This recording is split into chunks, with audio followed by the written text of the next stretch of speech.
Good evening and welcome to Primetime News on TV1, coming to you live and direct from Studio R here in Colombo. I'm Jamal Ratnayaka for the Newsfirst team. And I'm Yuki Pasha. Before we head into your stories in detail, let's start off with a look at your headlines for tonight. President Gotabaya Rajapaksa takes office. P.B. Jayasundara appointed President Secretary, Kamal Gunaratne appointed Defence Secretary, S.R. Artikala appointed Finance Secretary. Chinese President congratulates the new President, says ready to start a new chapter of China-Sri Lanka Strategic Cooperative Partnership within the framework of the Belt and Road Initiative. Indian Minister of External Affairs arrives in Sri Lanka. Speaker of Parliament holds discussion with party leaders regarding 3 alternatives.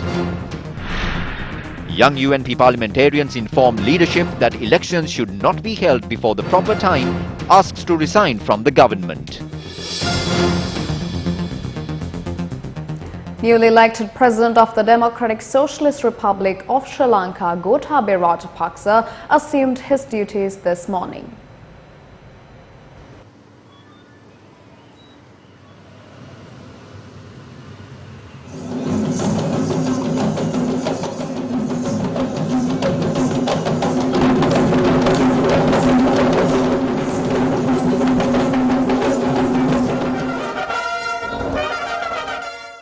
President Gotabaya Rajapaksa was welcomed by former President Maithripala Sirisena upon his arrival to the Presidential Secretariat.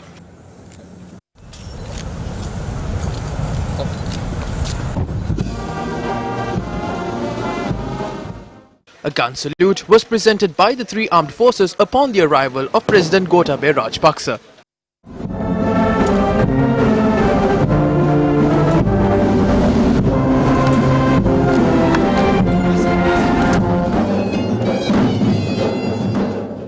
Thereafter, the President entered the Presidential Secretariat and obtained blessings from the Mahasangha following a Pirith chanting.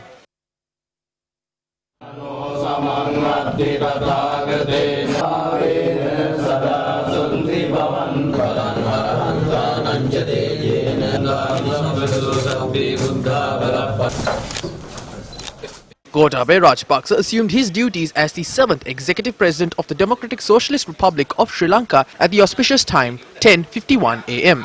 The S.R. Artikala has been appointed as the Secretary to the Treasury and Ministry of Finance. S.R. Artikala served as a Secretary to the Ministry of Finance previously and is a well-renowned economic specialist. Now, on a similar note, the President's Media Division website reported today that Oshada Senanayaka has been appointed as the Director General of the Telecommunications Regulatory Commission of Sri Lanka.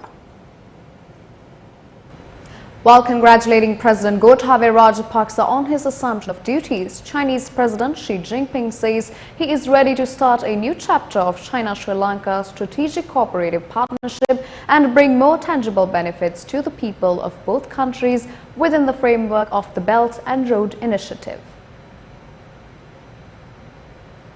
Chinese President Xi Jinping says China and Sri Lanka have been maintaining traditional and friendly relations which have stood the test of a changing global arena and become more vivid and vital. Adding further, President Xi Jinping said, "I highly appreciate your continuous support and contribution to China-Sri Lanka friendship and cooperation." Meanwhile, Indian Minister of External Affairs Dr. Subramaniam Jaishankar has arrived in the country for an emergency visit. According to the Ministry of External Affairs, along with the minister, 2 other top officials have arrived in the country. The delegation headed by the minister has taken an Air India flight from New Delhi to Sri Lanka. In a tweet, the Indian Minister of External Affairs, Dr. Subramaniam Jaishankar, says, quote, "A warm meeting with Sri Lanka President Gotabaya Rajapaksa conveyed Prime Minister Narendra Modi's message of a partnership for shared peace, progress, prosperity and security. Confident that under his leadership, India-Sri Lanka relations would reach greater heights," unquote. He also adds that President Rajapaksa has accepted Prime Minister Narendra Modi's invitation to visit India on the 29th of November. U.S. Secretary of State Mike Pompeo says that the U.S. is ready to work with the newly elected president and the people of Sri Lanka across various fields. US Secretary of State Mike Pompeo tweeted saying that he praises the citizens of Sri Lanka for their contribution towards holding a democratic election. Pompeo further said in his tweet that the US is ready to work with the newly elected president and the people of Sri Lanka to uphold Sri Lanka's commitments on security sector reform, accountability and respect for human rights. President Gotabaya Rajapaksa responded with thanks to the congratulatory tweet of US Secretary of State Mike Pompeo, saying that he is looking forward to bilateral economic and trade ties between the two nations and increased inward investments. Meanwhile, the European Union congratulated newly elected President Gotabaya Rajapaksa.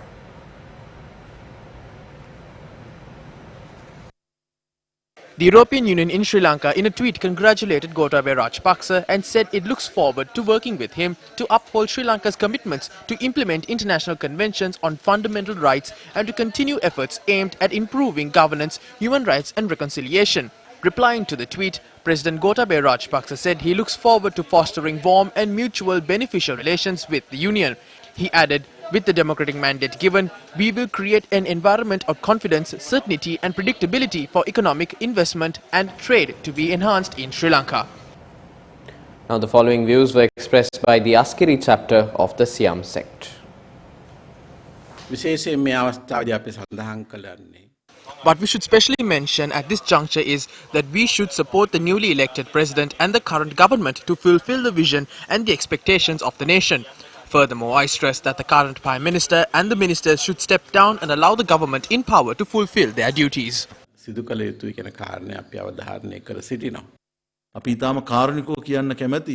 I think this year's election was a fine example for the politicians of this country on how politics should be done in this country. This year's elections have made it clear that people who do not understand nationality and the nation's thinking of this country can no longer do politics in this country. So we would like to mention to these politicians to avoid making ruthless statements and not create an unnecessary crisis in the country.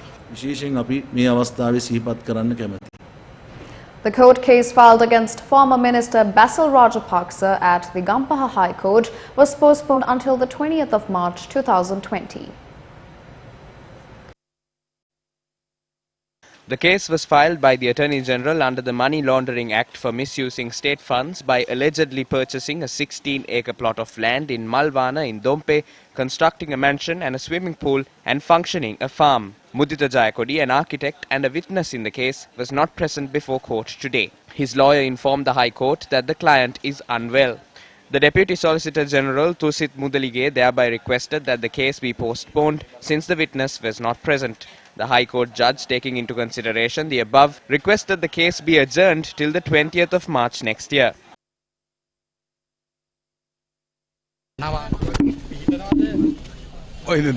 We have a new president. He made a statement yesterday. He will form a new government. Everyone must respect the people's mandate. If they fail to do this, they will lose the remaining 14% as well.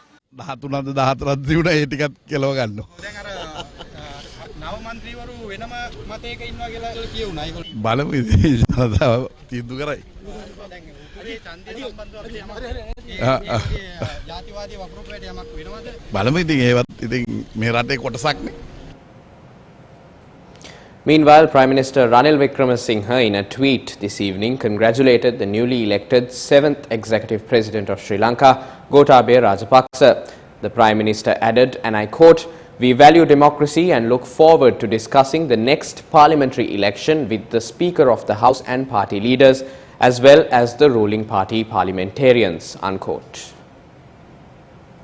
Meanwhile, Speaker of the Parliament Karu Jayasuriya announced today they are currently in the process of discussing 3 alternatives on how Parliament should proceed. Speaker Karu Jayasuriya in a release said, as a clear mandate had been given on state governance, it was the opinion of many to operate as per the given mandate. It adds the Prime Minister, Opposition Leader, party leaders and MPs discussed the possibility of 3 alternative measures. And they are: Alternative number 1, as per the provisions of the Constitution, Parliament should be dissolved on the 1st of March 2020 and a general election must be called in April 2020. Alternative 2, MPs must volunteer to ensure a 2/3 majority in Parliament for the dissolution of Parliament and call for immediate general elections. Alternative 3, The government led by the Prime Minister must step down and allow the newly elected President to appoint a caretaker government until general elections take place. The Speaker's media division said a final decision on the aforementioned matters would be reached at a party leaders' meeting, which will be called for within this week. Still in news from the political sphere of the country now, convening a media briefing today, MP Kehelia Rabukwala stressed that respecting the people's mandate, the current government must hand over the power of governance to the newly elected president. We believe at a time like this, they will choose the ethical path. I say this because the incumbent government was rejected by the people twice in the past 5 years.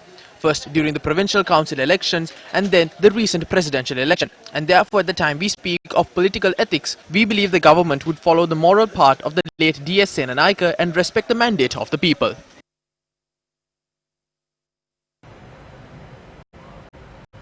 Meanwhile, the parties who vouched their support to Gotabaya Rajapaksa in the presidential election expressed the following views.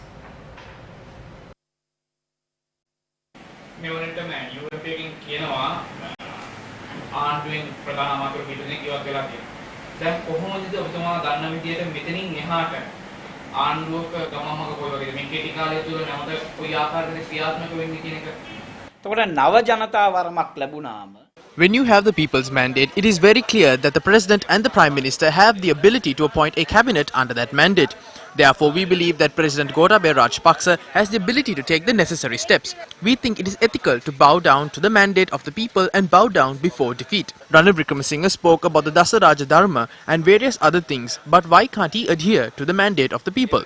We believe that he should bow down to the mandate of the people. Otherwise, he should be left neglected and a new government should be formed.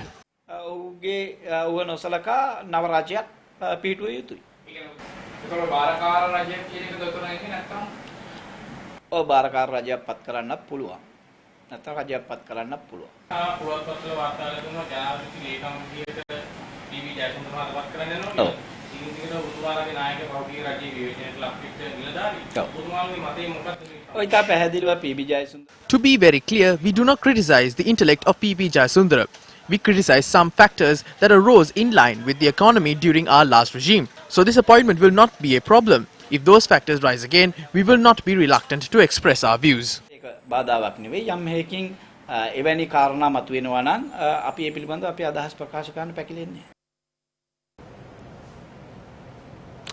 Now, many young parliamentarians representing the United National Party believe they should respect the mandate of the people and allow the president to form a new government.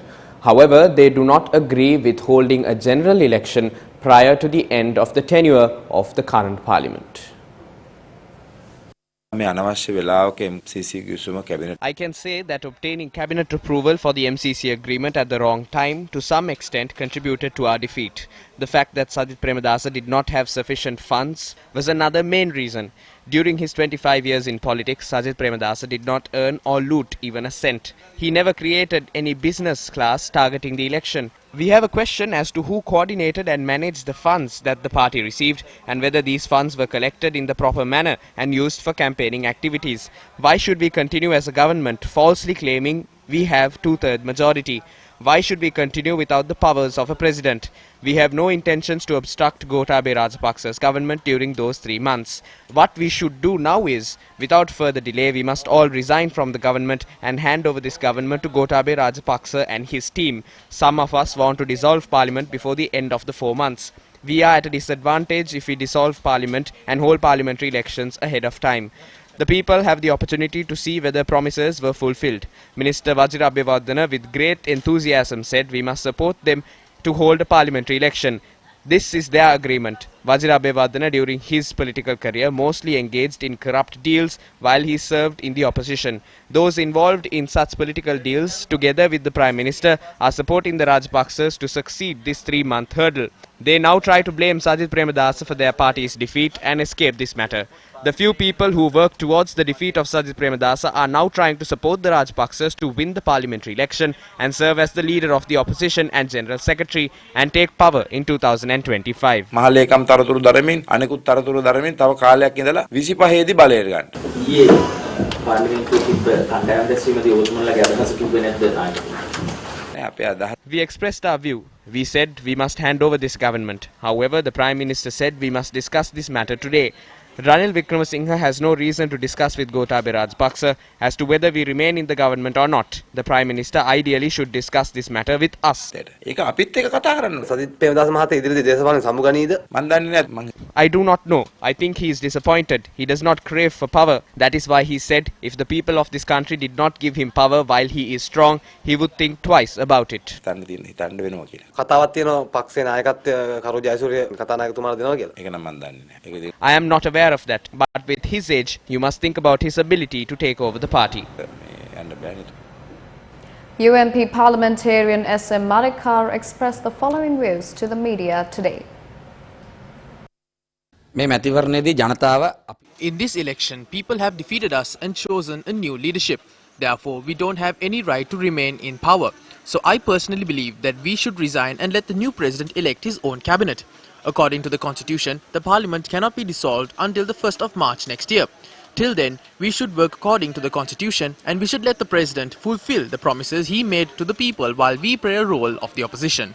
විපක්ෂයේ භූමිකාව කරන එක තමයි මේ වෙලාවේ සුදුසුම වැඩේ කියලා මගේ අදහස. Dr. Harsha De Silva has stepped down as non-cabinet minister of economic reforms and public distribution. In a letter addressed to President Gotabaya Rajapaksa, Dr. Harsha De Silva has said he had resigned so the president could appoint a person of his choice suitable for the position. In his letter, Dr. De Silva made an important request from the president to place the 1990 Suasaria Foundation under the purview of the president and strengthen the service. With Dr. Harsha De Silva stepping down, 9 ministers have left the government, with the others being Patali Champika Ranawaka, Ashoka Besingha, Mangala Samaravira, Kabir Hashim, Malik Samaravikrama, Ruwan Vijayawardena, Harin Fernando and Ajit P. Pereira. Eran Wickremaratne has also stepped down as State Minister of Finance. In his note, Eran Wickremaratne thanked every voter across Sri Lanka who supported Sajith Premadasa and wished Gotabaya Rajapaksa discernment and wisdom in uniting and leading the people of Sri Lanka. UPF MP Vidura Wickramanayake expressed the following views at a media briefing held in Horana today. දැන් බොරු වලවල් එහෙම තියෙනවා. මුරුංගාතු වලත් වාඩි කරවන. විශේෂයෙන්ම සටකපට දේශපාලඥයෝ දැන් ගෝඨාභය රාජපක්ෂ මහත්තයා වටේ කරගෙනවා. Now the cunning politicians are roaming around Gotabaya Rajapaksa. The group who robbed and benefited are roaming around Gotabaya Rajapaksa as well. But a few wise politicians who are not corrupt are on the lookout at a distance. Like this, people from all parties are hopeful of Gotabaya Rajapaksa and keeping that distance. There are no king-making groups this time. Therefore, Gotabaya Rajapaksa can utilize the presidency according to the way he wants for the improvement and the development of the country. Also, you cannot go forward with political cronies. They will drag down Gotabaya Rajapaksa to the point where they dragged Mahinda Rajapaksa earlier. Therefore, keep a good team with you. A team that is educated in many fields. Having said that, the thieves also have the knowledge in many fields. එහෙම කිව්වාම ඉතින් හොරකම් කරපු අයටත් ඉතින් විෂයන් පිළිබඳ දැනුම තියෙනවනේ. ඇයි හොරකම් කිරීම? දැන් හොඳම හොරෙකුට දෙන්න පුළුවන් මුදල් ඇමතිකම. නෑ. එහෙම නෙමෙයි. පළවෙනියටම රට ගැන හැඟීමක්. You should think about the country first of all. Just because you have the knowledge on many subjects, you can't engage in those affairs. This is a difficult task. When majority is being taken over to this side, who will come over? If it is those same cronies and people who are behind the conspiracies of the April 21st attacks, we are not in agreement. We have to let it run its course. 3 months more, people of this country have been patient. They were patient for 4.5 years. Why can't they be patient for another 3 months? The Commonwealth Observer Group held a media briefing today to present their interim statement on the election process of the 2019 presidential election. The voting and counting process was transparent, peaceful, and well organized. We commend the Election Commission for the smooth conduct of the polls and the competence demonstrated by polling officials. Notably, accredited political party agents and civil society representatives were allowed to observe the results process, including the timely release of results within 24 hours of the close of polls, which was complemented by the dissemination of verified and official results in real time to the media. Sri Lanka's rich cultural and religious diversity is to be celebrated and valued. We urge all political leaders to prioritize social cohesion and inclusion in future political. Through this election, the people of Sri Lanka have once again demonstrated their commitment to the Commonwealth's fundamental values of democracy. The interim statement, while commending the election process overall, included some recommendations for future elections. These include the need for mechanisms to regulate campaign financing and hate speech on social media. Furthermore, it recommends the need for a legal framework to regulate both private and public media. Moreover, the report stresses on the extremely low participation of women in politics, as only one of the 35 candidates was female, and urged for more inclusion and encouragement of women in politics. A final report will be submitted to the Commonwealth Secretary General and then made available to the Government of Sri Lanka and the general public. The Commonwealth Observer Group, which arrived in the island on the 10th of November 2019, will depart from the island on the 22nd of November. And with that, we cross over for a short commercial break. Stay with News First.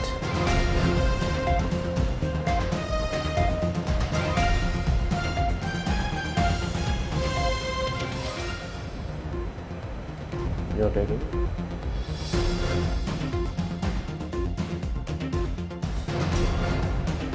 Welcome back to the news. Multiple tense situations were reported during the post-election period in several areas.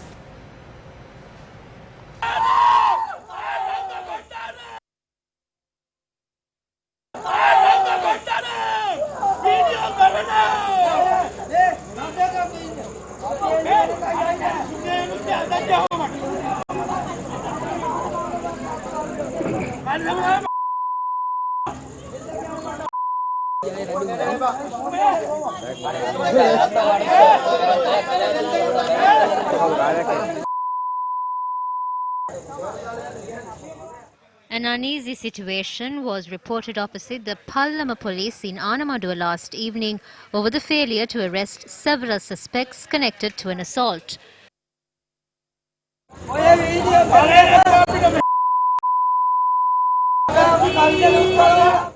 Accordingly, at around 6 last evening, a verbal altercation was reported in Pallama between a group celebrating an election victory and those who opposed it. Thereafter, a group connected to the SLPP filed a complaint with the Pallama police, and tensions boiled over when both parties were summoned to police for an inquiry. We lit firecrackers. We never lit any crackers inside a house. We lit them on the road. While celebrating on the road, a group arrived in a lorry and threatened us. They had swords with them as well. We then came here to celebrate, and the people here started to assault us. 2 police officers were watching us.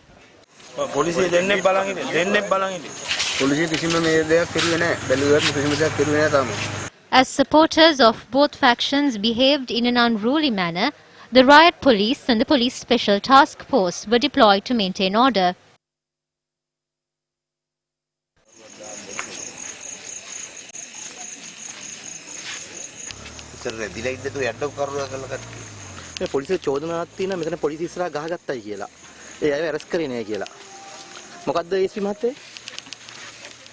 One individual sustained injuries and is currently receiving treatment at the Anamadua hospital. It was reported that an unidentified group had assaulted the UMP organizer of the Tulana electorate, Lionel Pereira. Our correspondent said the victim was attacked in the Painakulama area while travelling to the town of Tirupane with another individual.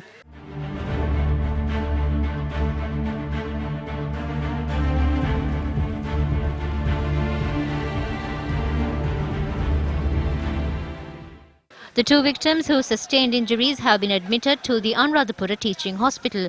Our correspondent said the electorate organizer had left the hospital after receiving treatment, while the other injured is currently being treated at the hospital. One suspect was arrested in connection to the incident. The suspect was remanded until the 28th of this month after being produced before the Anuradhapura magistrate. Meanwhile, a group had attacked and damaged a house in the Batalayaya village in Giradurakote at around 11:30 last night. The owner of the house is a supporter of the United National Party. Meanwhile, Deputy Minister Nalim Bandara visited one of his party supporters who was admitted to the National Hospital after being attacked with a sharp object. Subsequently, the Deputy Minister expressed his views to the media. Shriyani Damayanti, who contested the previous Pradesh Sabha election from Bingiriya, was attacked with a sickle near her house. Her husband is a development officer. He too was threatened, and when they tried to attack him, Shriyani has tried to save him.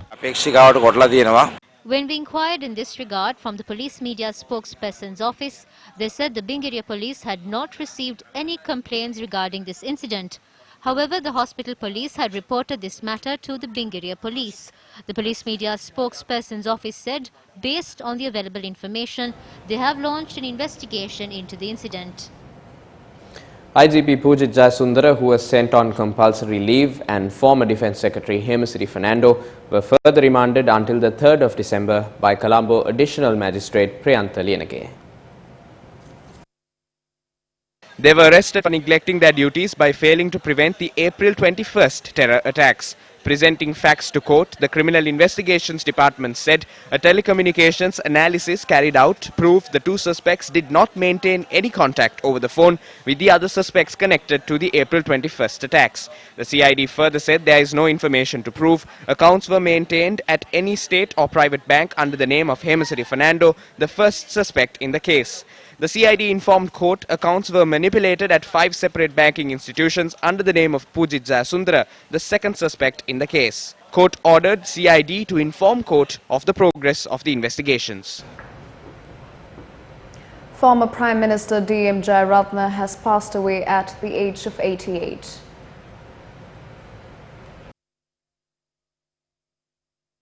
He was a veteran Sri Lankan politician who was and held office as Prime Minister from 2010 to 2015. D.M. Jayaratne was a founding member of the Sri Lanka Freedom Party and was first elected to Parliament in 1970. He was sworn in as Prime Minister on the 21st of April 2010.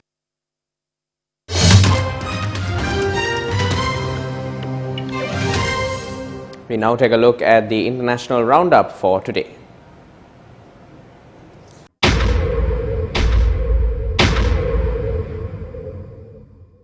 Between 100 to 200 protesters remain barricaded inside a Hong Kong university surrounded by police as the standoff continues for a third day. Those inside Polytechnic University are said to be running low on supplies. Protesters have been inside the campus since last week, initially stopping police from entering by lighting fires and throwing petrol bombs. Police say adults who leave will be arrested, leaving some too scared to leave.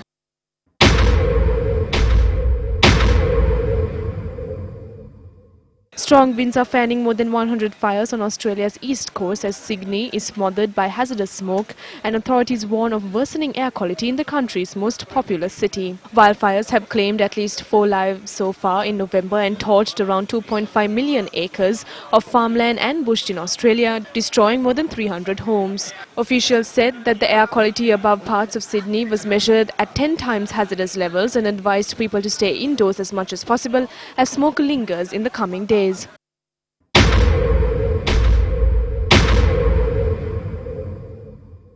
Prosecutors in Sweden have dropped an investigation into a rape allegation made against WikiLeaks co-founder Julian Assange in 2010. Assange, who denies the accusation, has avoided extradition to Sweden for 7 years after seeking refuge at the Ecuadorian embassy in London in 2012. The 48-year-old Australian was evicted in April and sentenced to 50 weeks in jail for breaching his bail conditions. He is currently being held at Belmarsh Prison in London.